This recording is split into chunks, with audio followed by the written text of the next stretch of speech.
Monsieur Barry.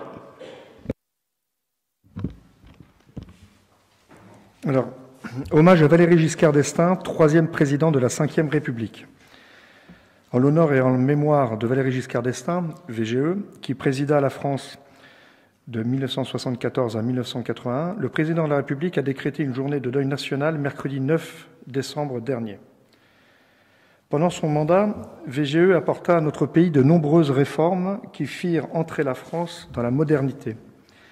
Avec lui, ce sont entre autres les réformes démocratiques, la majorité civile et électorale à 18 ans, la modernisation de la fonction présidentielle et du protocole jugé désuet à l'Élysée, les réformes sociétales, interruption volontaire de grossesse, légalisation du divorce par consentement mutuel.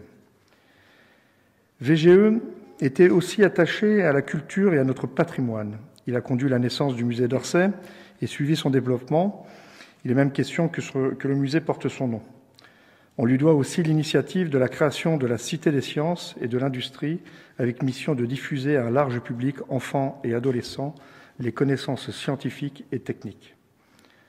Enfin, Valéry Giscard d'Estaing lança de grands programmes d'infrastructures comme le TGV, qui avait été initié par son prédécesseur, le programme électronucléaire et la numérisation des télécommunications.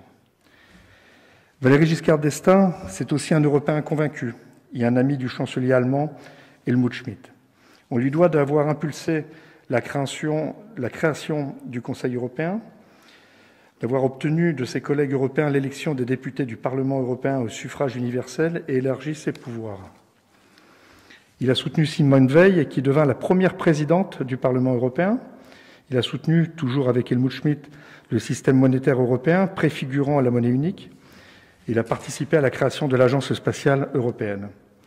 Après son mandat, il sera président de la Convention sur l'avenir de l'Europe, qui proposera le projet de constitution qui est aujourd'hui à la base du fonctionnement des institutions européennes. Enfin, Valéry Giscard d'Estaing fut un élu local enraciné, adepte de la décentralisation. Les Auvergnats savent ce qu'ils lui doivent. Au-delà de nos différences politiques, comme élus de la République, nous nous devons de transmettre l'histoire. Avec sa mort, le 2 décembre dernier, une page de l'histoire de France se tourne. Merci, Monsieur Giscard d'Estaing, pour votre action au service de la France.